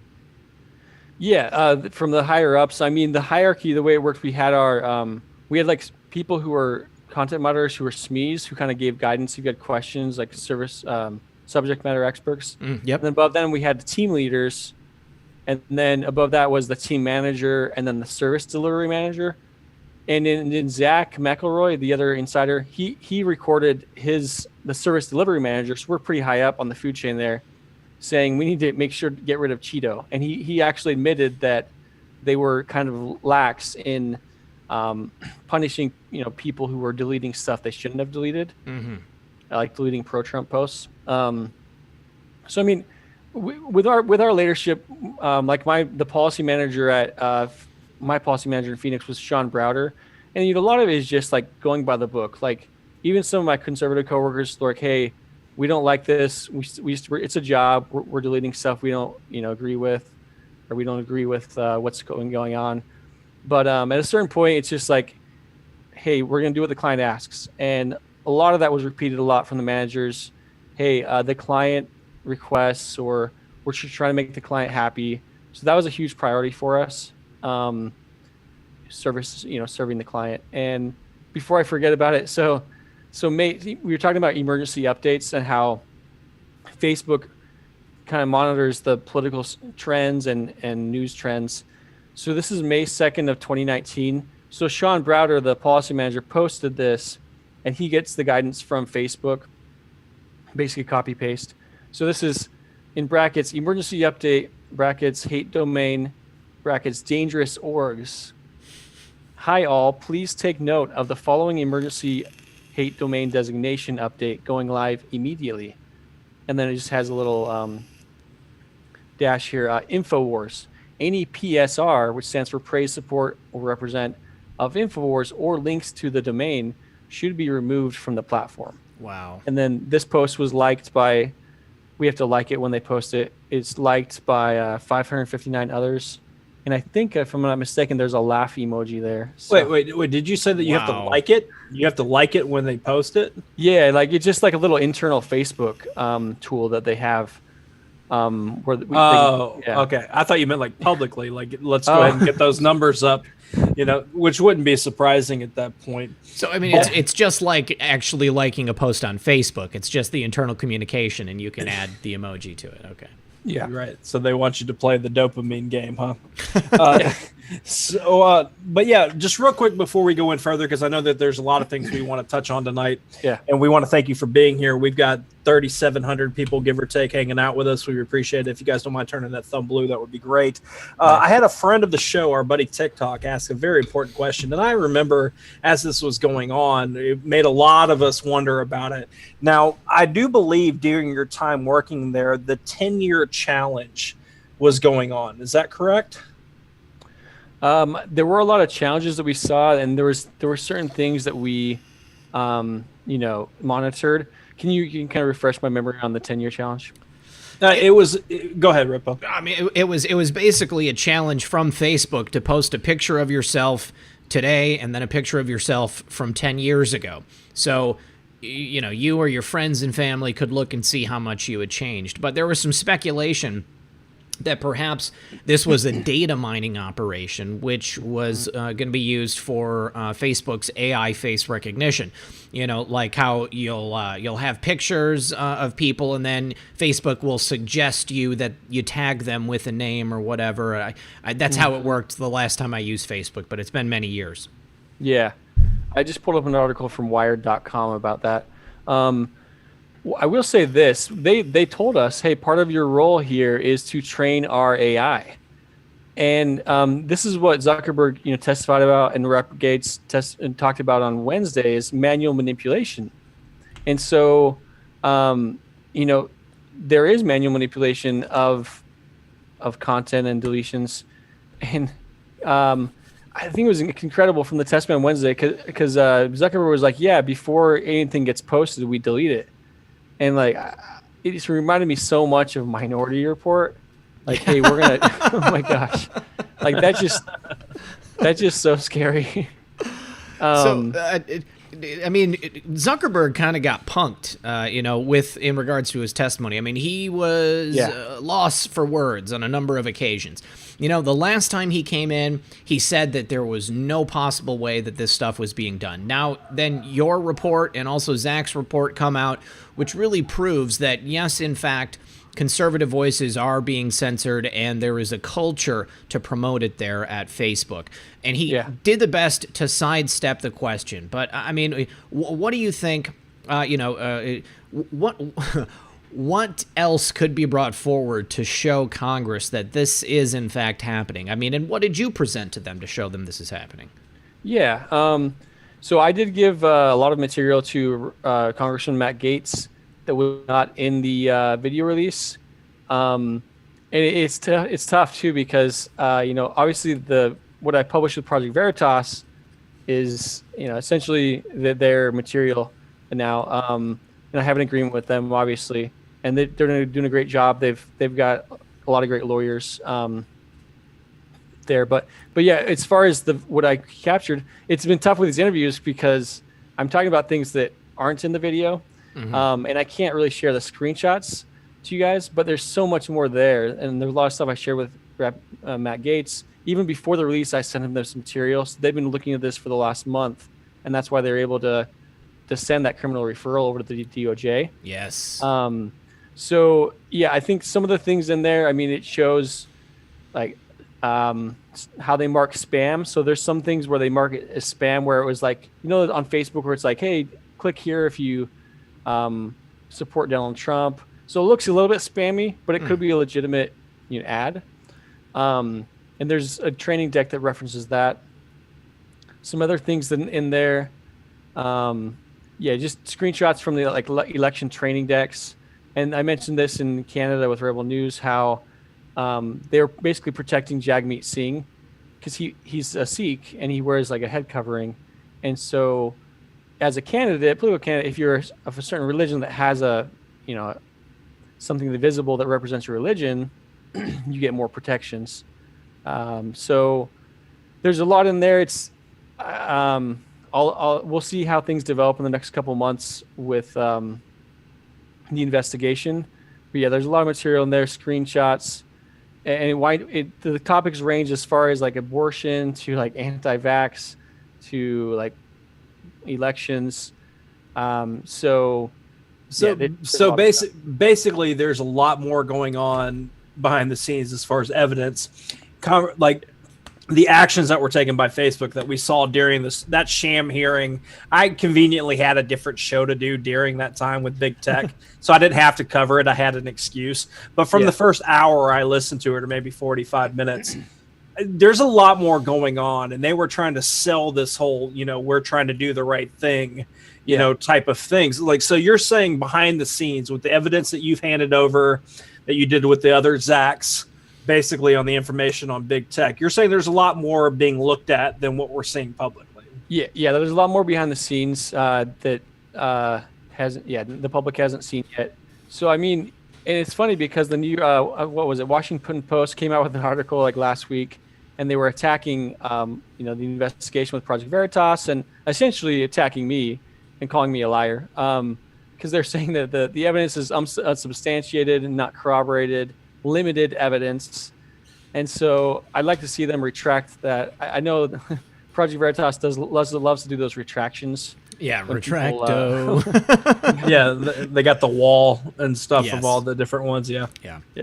So I mean, I just think, as we mentioned, that many months of filming the hidden camera. I will say this, so to be fair. So for those that say, "Oh, this is he's just a political hack or something," in the interview with Project Veritas, they left it in there. I said, "Hey, well, there are moderators that are fair," and also. I will say this with Facebook, they did make some changes as a result of the civic audit as far as hate speech to allow more things. So they changed the policy so it's more nuanced. So an example is like if I say, Muslim terrorists did 9/11, or Muslim terrorists blew up something in 2005. If I'm referencing a specific date and time, that no longer violates the hate speech policy. Well, that's a Previously, good thing. it was more broad, and those kinds of phrases would be taken down. But that's something that should have been there in the first place. But they did make some changes. I don't know how deep those changes went, but as a result of the civic audit, Facebook made some changes at least. Now, have you been in direct contact with Congressman Matt Gaetz or anyone else in Congress regarding this information you've brought forward, or was it just the action of sending the information over to them? Yeah, I've been in contact with Congressman Matt Gaetz' office with a few of his staffers, and I send them the files. Rep Paul Gosar, I want to talk to him because he introduced some legislation last week. Regarding big tech. Also, so my congressman is David Schweikert. Sorry, that's my dog. That's okay. I've got a couple too. You might hear them bark. We have a few animal situations that happen on the show, so don't worry, Ryan. Go ahead. That's live television.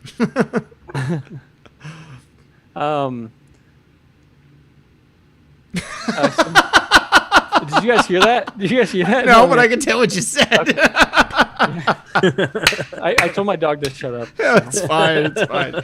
Oh man. So I wrote a letter. I emailed David Schweikert, my rep in Congress in Arizona, about a week and a half ago, and I got an email back a couple of days ago, and they're like, just kind of from like some staffer, "Oh, we can't," and they're just like, "Oh, here's a link for whistleblowers or some shit like that." Here's my. And I'm like, "Oh, great!" Like, I thought you done. Yeah, here, Muffin, come here. Yeah. I'll pick her up. You can see her. Oh shoot. Oh yes. Yeah, so I didn't hear back from David Schweikert. Well, I heard back from him, but it was just kind of like a boilerplate response. But yeah, I'd love to meet with Rep. Paul Gosar. I know Doug Collins is working on it as well. I saw a tweet from him today. So I think there's a few people in Congress who will actually step forward and take action. So that's promising. But how far will this go? With the DOJ, especially if Biden wins in November. I'm cautiously optimistic that Trump will win, but you never know. What will happen with this investigation? Who knows? No, I can totally hear you on that. I mean, we pay attention to all the signs best we can, and we like to speak into existence that Trump's going to win. But with that said, as far as you could see the writing on the wall when it comes to how Barr's talking, how Gates talking, Collins, all these people. Something's about to happen. I mean, as far as social media in general. Now, personally, I'll say this, and I'm sure a lot of people in the chat will agree. And since you don't work there anymore, I can say this: Facebook is garbage. I think it's a garbage platform. I hate everything about it. I left it years ago. It's nothing but baby photos that you're supposed to act like you appreciate, and cat videos and all. Personally, that's how I see it. But then again, I know that families, that's how they connect and stuff. And I can appreciate how, us and our movement, whether it's, Q or whatever, we're trying to release information out. So you're getting it to family members. So I can appreciate it being there. But if there is an expiration date that's coming for Facebook, I'm all about it because there could be better things that are built. But there is something you can kind of see the tea leaves that we are going to have a social media reckoning that's going on, because Twitter's even, they're trying to, you know, pump out their chest and censor people, censor the president even. You know, they took down Breitbart recently for 36 hours or something like that. Like, there's something going on. Do you see what the writing on the wall that I'm seeing, or am I crazy? No, I think there is some progress. I think there's some, you know, like you say, as you say, writing on the wall with regards to, you know, pushing forward legislation and trying to figure out a solution. Like, what's the solution? So in the leaked memo, so Mike Cernovich leaked the memo from Jim Jordan the day prior to the hearing on Wednesday, and there were some talking points in there, basically saying, and this is what Jim Sensenbrenner said. The guy's useless. He was like, oh, well, you know, we shouldn't punish companies for being successful. I'm like, you know, the word successful should never be used in conjunction with Facebook and Google. Right. It's tyranny, but I wouldn't call it success. So I think, and this is having, I think people are waking up around the world. And in Brazil, for example, their Supreme Court just issued, there's 12 main conservative voices they wanted to silence. So they told Facebook and Twitter, hey, you need to ban these people globally on your platforms. Wow. And I think Facebook and Twitter pushed back initially. I think they might have gone forward because Brazil was basically like, well, if you don't do it, we're going to fine you $200,000 a day per account. So 200,000 times 12 per day. Wow. Crazy. So the journalist I talked to on this past Thursday night, Alan dos Santos, he got censored, but he came out with a story that two members of the Supreme Court in Brazil were basically knew that the President Bolsonaro was being wiretapped, and they did not inform him. Wow. And alleging that North Korea and China actually had listening devices and were wiretapping Bolsonaro. So that's huge news. I did 6 interviews so far in Brazil. I'm almost a symbol in Brazil now because they're using my, interview with Congress or my testimony or my mentioning in Congress as kind of a hope that they can fight back. So they're looking for help from the international community and from the U.S. to kind of fight back against their Supreme Court. Because at that point, I mean, what can they do if Facebook and Twitter are colluding with their Supreme Court to ban conservative voices? Now, are there any plans for you to testify in Congress? I haven't been informed of any plans. I do have a suit ready in case I do. I've heard also too, if you testify in Congress, you got to have some pretty good legal backing because they'll just go after you. But yeah, I'd be more than willing to. They haven't mentioned that to me at all yet. But that might be in the horizon. That would be nice. And a lot of the sentiment from people I've heard on Twitter is, hey, we're sick of these hearings. My coworker the other whistleblower, Zach McElroy, is like, yeah, we're fed up with these hearings. We just want action. Yeah. And I mean, I realize there's a process in Congress, but yeah, methods like on Wednesday, it was almost a good thing to miss it. I actually listened the entire day. I was taking notes because we released the letter the next day. Me and the other two whistleblowers. Right. Yeah. Expand on that letter a little bit. Yeah. So the letter basically, and I can pull up part of it right now. Well, on that note, talking about action, not just, more hearings. I mean, the fact that Matt Gaetz has submitted a criminal referral for Mark Zuckerberg lying to Congress, I mean, that's huge, and anything else that comes after this is just going to build upon that. But please continue. Yeah. So yeah, I'm glad they're taking action. I mean, it's better than, it's great to have something being done. So in this letter, and I'll actually, since this is an exclusive, right? I'm going to read you some of my rough draft of the letter where I included some more examples that are not in the video release. Sweet, thank you. Yeah. So. Oh, it looks like we've got some Brazilian patriots in the chat right now too. Yeah. Welcome. It's Ryan's posse. I was just following him around. My Twitter bounced up from I just gained overnight, literally, practically I gained 13,000 followers on Twitter. Oh, good for you. Well, I'll share that real quick in the chat. So everybody, if you're listening, make sure you follow him. You can say, "Oi, oi gente." That's like hello people. Oi gente, brasileiros.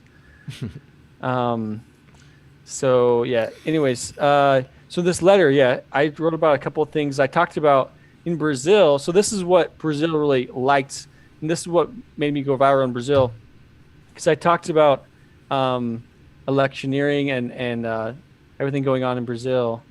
And let me just find this real quick. So basically, I just said, hey, like, there's election interference going on throughout the world by Facebook, and this is not just a domestic concern. This is a global pandemic.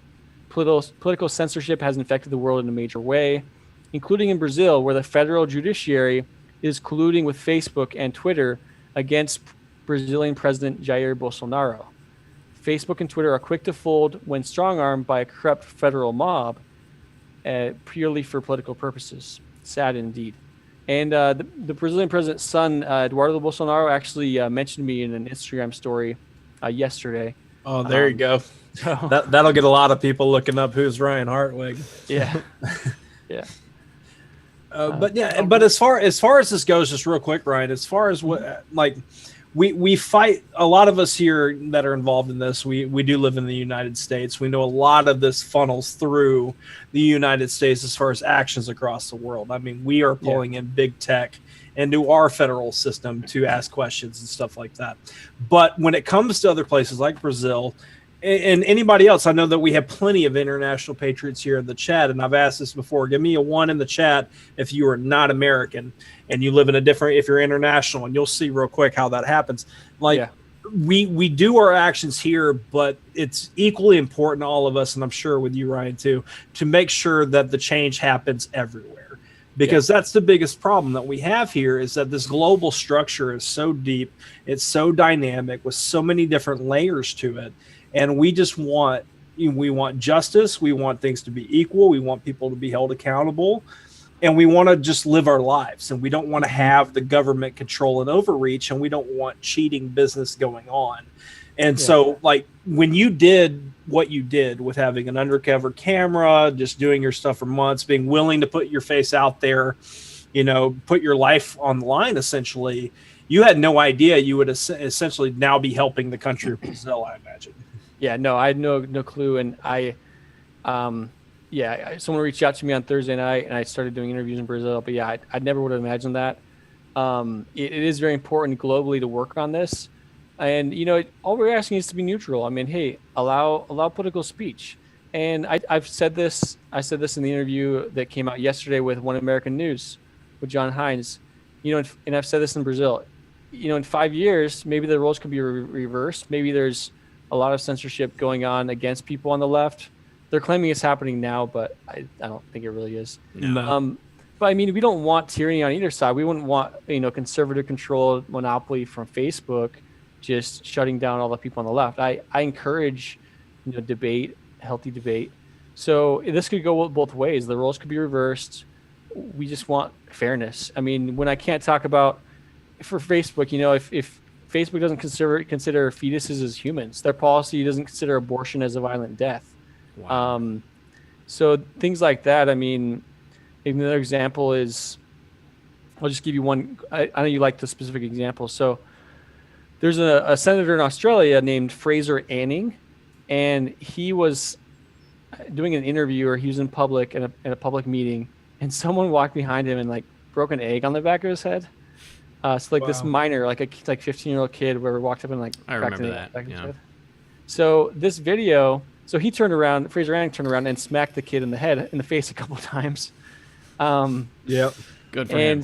And that video, him slapping the kid repeatedly, that violates Facebook's child abuse policy. So Facebook knew that, and they gave us a post, and they told us to allow that. I can pull up the wording if you'd like, but Probably because it made him look bad. Yeah, because it made him look bad, so they allowed it.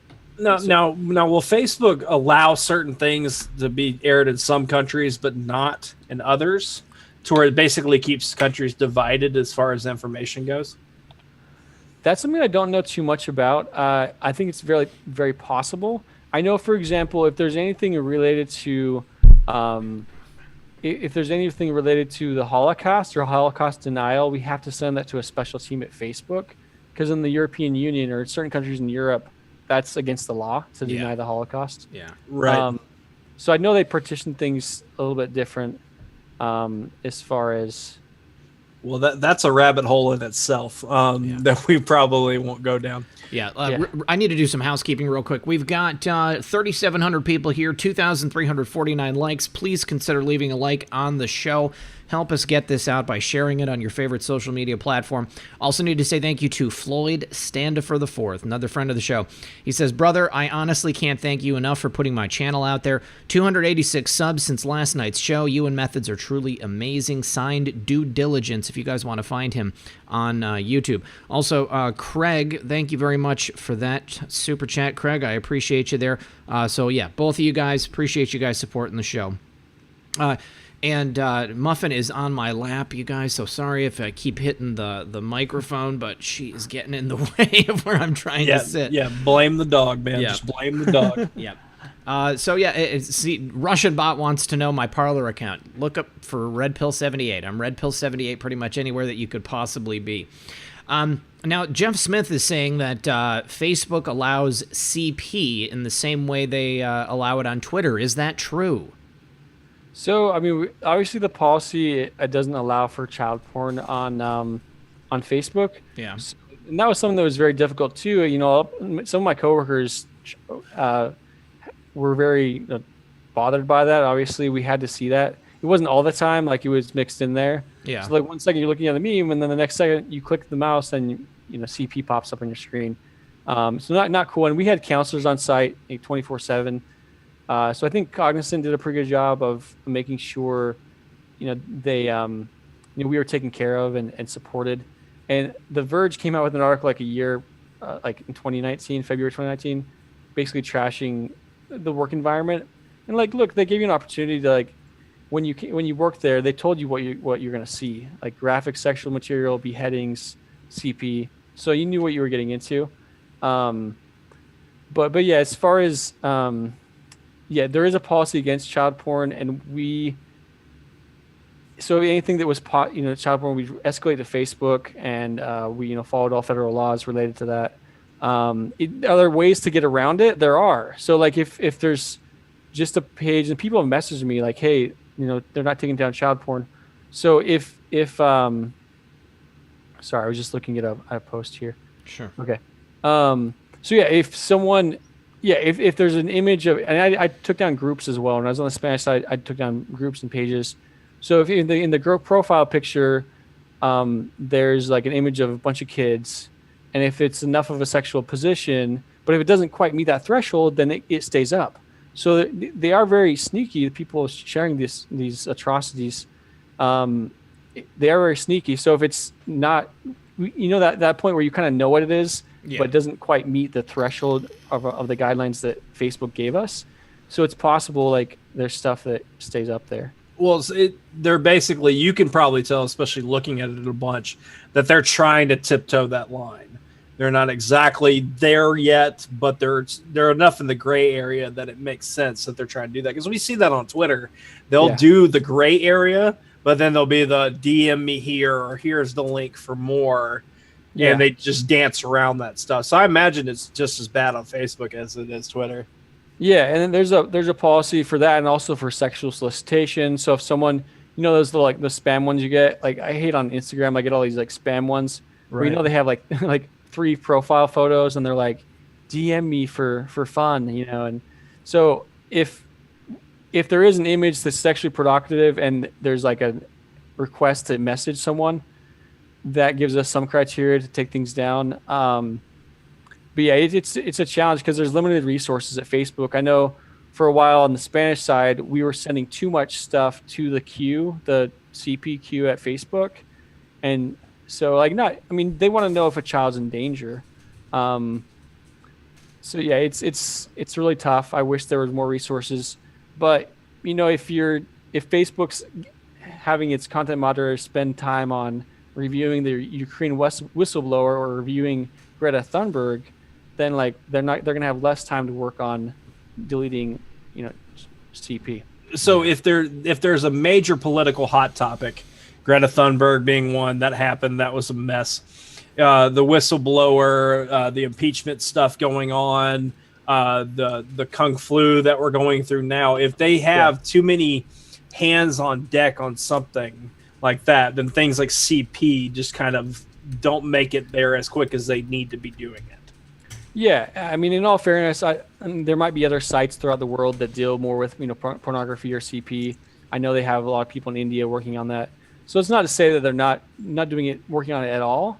But I mean, if you look at priorities, I mean, like why is this? We should be asking, why is this a priority for Facebook? When hashtag Boogaloo is trending, when Civil War is trending this past November during the impeachment proceedings, why is Facebook interested in that? And I told a coworker about Civil War that was trending. I actually told my policy manager, Sean, about this. And he said, thank you for raising this up, because if we would have known about similar things happening in 2016, we would have put things in place to prevent that. So, oh man, the reading in between the lines on that, because all of us who especially have been paying attention for a while, and you had that job, you got to see things. You could see trends. You have your own mind. You could see where the political climate is going. We've been, since Trump got elected, even before that, but essentially when they were like, oh man, he's going to be president, they've been all hands on deck trying to control the narrative. So I'm sure you could see, even not working there now, because how long has it been since you left Facebook? Yeah, it was in February, so it's been almost 6 months. Yeah, 6 months. You could still see the writing on the wall and put yourself in that mindset of working still at that desk, right? And you could see what they're trying to do to 2020, right? Yeah, and it's pretty apparent. I mean, if you look at it, before 2016, there were not this many U.S. content moderators. So the contract with Cognizant started in 2017, 3-year contract, $200 million. And they even told us, like, hey, we brought you guys here in the U.S. because, there was a lot of election fraud that happened in 2016, influence from Russia. So we want to make sure we stop that. So that was our excuse for spending millions of dollars. And so, you see these trends. They have a way to control. They have something called a proactive pull. So they can pull, violating hashtags. So when Greta Thunberg was trending, they're calling her Greta retarded, hashtag retarded. Right. So she's a minor, but she's also a public figure. And they try to differentiate between she involuntarily a public figure or voluntarily. But essentially, Facebook just said, hey, Greta Thunberg, hashtag Greta Thunberg is a delete. And they fed that into our queue. So all day I was getting Greta Thunberg, like hundreds of jobs. Oh, I can only imagine, because that blew up real quick. And that's just an example of something that that's essentially controlling the narrative. We all wanted to talk about Greta Thunberg. The memes, whether you love them or hate them, were hilarious about all that in general. But they need to allow people to speak freely. And if nobody's being threatened, she chose, I know she's a child and all that, but that means that whoever's handling her is responsible. They put her in the public spectrum. People need to be able to have opinions on it. If we have TV shows that are covering children, child star actors, cooks, insert name here, idea here, we need to be able to comment on it regardless. And Facebook, your Twitters, all of them need to step back and allow us to be that. Now, I had a question asked to me. I want to make sure we don't miss, because I know we've only got about 10 minutes left here. Yeah. Somebody in the chat asked earlier, and I'm sorry I don't remember the name. They asked about what you're doing now as far as work is concerned, because obviously doing what you did calls for a blacklisting, right? At least to a degree. I mean, you did step out against big tech. What are you doing now, Ryan? Yeah, so I'm currently unemployed. Let me kind of explain a little bit what's going on. So, I knew the project was ending with Cognizant in February. Everybody lost their job. They gave all of us a little severance. So there's roughly 1,000 employees there. So I knew that was ending, and I didn't know when the video was going to come out, because we were maybe going to release the video with Project Veritas in March, but coronavirus was controlling the news cycle. So I already had set up a new job. So I started a new job at a call center in March, mid-March. So I worked there for 3 months, and then when the video dropped last month on June 25th, like after that weekend, they wanted me to work like 46 hours at this call center, so that Monday, the Monday after the video came out, I just quit. I resigned my new job, not my non-Facebook job. You kind of had a lot going on at that time, Ryan. So I get it. Yeah, so that's what I've been doing. The GoFundMe's helped me quite a bit, but yeah, any additional support is more than welcome, guys. I have a PayPal, I have a Venmo. If you go to ryanhartwig.org/donate, I have a bunch of links there. I just set up a Patreon on yesterday. So yeah, I'm currently employed. Right now, this is my full-time gig. I mean, last week I did like 13 interviews. I've probably done about 30 interviews in the last month. So that's what I'm doing right now. My wife gets mad at me because she's also working from home, and we're like in the same room. And she keeps on telling me like, "Hey, stop saying that. You keep on saying that in all your interviews. Use something new." So, Right. Well, thanks, honey. Right. Hey, I mean, at least she'll be honest with you, right? Change it up a little bit. I mean, but no, you're spreading the information. We all respect what you did, and what you're trying to do with it, because just like with Brazil, a lot of things are going to come out of this, and you might have to speak in a different direction about stuff. So as far as this chat going on right now, is the GoFundMe the best link for me to share? Yeah, I would say the GoFundMe is one of the best links to share. They haven't taken my money or stopped my campaign yet. Right. Yeah, I would share the GoFundMe, and then, just be aware. I know I did a poll on Twitter the other day. A lot of people like PayPal as well and Patreon. So there's a PayPal there. And it's in my on my blog as well. But yeah, you can share the GoFundMe. That'd be greatly appreciated. All right, I'm riddling the chat with it now on your GoFundMe, and then now I'm going to drop your Twitter, which should have all the other links there, I assume, as well. If you guys want to support them, I mean, I understand, especially with things going on. I mean, we've got Congress fighting over giving us some of our tax money back to help people throughout all this virus stuff going on. But, Ryan did a very courageous thing. I know a lot of us in that position we would love to do it, but it'd be entirely different living in it. I personally would have sat there humming Mission Impossible in my head and enjoyed every minute, but that's how this is. So I think if you can help him and support him, by all means, throw him a few bucks, help him get through this. I'm sure that there will be, something great along the, coming in the future, because once you have the vindication of action against, big tech in general, which we all do believe is coming, then you kind of get looked at in a different light, in my opinion. How do you see the future playing out? Yeah, I mean, I just had a conversation this morning, actually. There is a book deal on the way. I'm working on writing a book. So, I mean, you want to look long-term, 6 months from now, I see it as a movement, as a global free speech movement. And, as much as I can do to promote that, I'll do that. It's kind of exhausting. I was pretty exhausted yesterday after all the interviews, but yeah, I think in the future I think more countries are going to, latch onto this. I did an interview in Spain. I did an interview in Colombia this past week. And so globally, people are worried about this. Like, hey, why does Facebook have so much power? Who's going to stop them? Like, because we know the UN's not going to stop them. We know these global organizations are pretty much worthless when it comes to that. So we need to take a stand as citizens and spread this message and take action against Facebook. Totally agree. One last thank you of the evening. Dale Bercier, he says, just sending a little love, no Cuomo. I appreciate that, Dale. Thank you, everybody, for being here. Most importantly, thank you, Ryan, for having the courage to do what you did. I'm really hoping that the actions that you've taken will have a positive impact, not only here in America, but obviously abroad as well. I mean, social media, these tech giant companies, they've gotten just far too much power. And it's high time, like you said, that we have some action and not simply just more hearings and people talking about it. But we need to actually change things now. It's time. Yeah. All right. Now, real quick, just Ryan, anything you're doing in the future when it comes to the book or any actions that are taken, I'm sure the audience would like to know. Reach out to us if we can work out the schedules. We'd love to have you back on again. Yeah, no, I'll definitely keep you in the loop. Right now, Brazil's big, so feel free to follow that. But yeah, if there's any big developments, I'll be sure to reach out to you. And thank you so much for having me on. It's been our pleasure, most definitely. So just tell people once again, everywhere that they can go to get in touch with you. People are still asking for your contact info.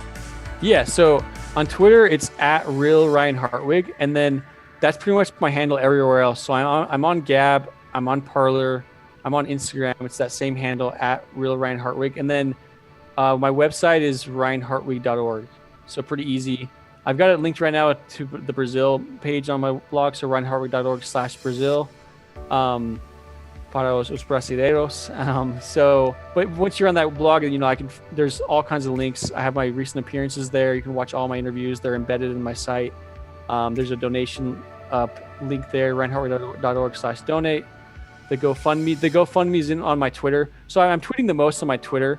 So yeah, @RealRyanHartwig. And then if I answer my DMs on Twitter all the time. Like it's blowing up right now in Brazil. But I also, you're a bigger man than me, man. I get way too many. So yeah, if you're doing it, you have more points than I do. Yeah.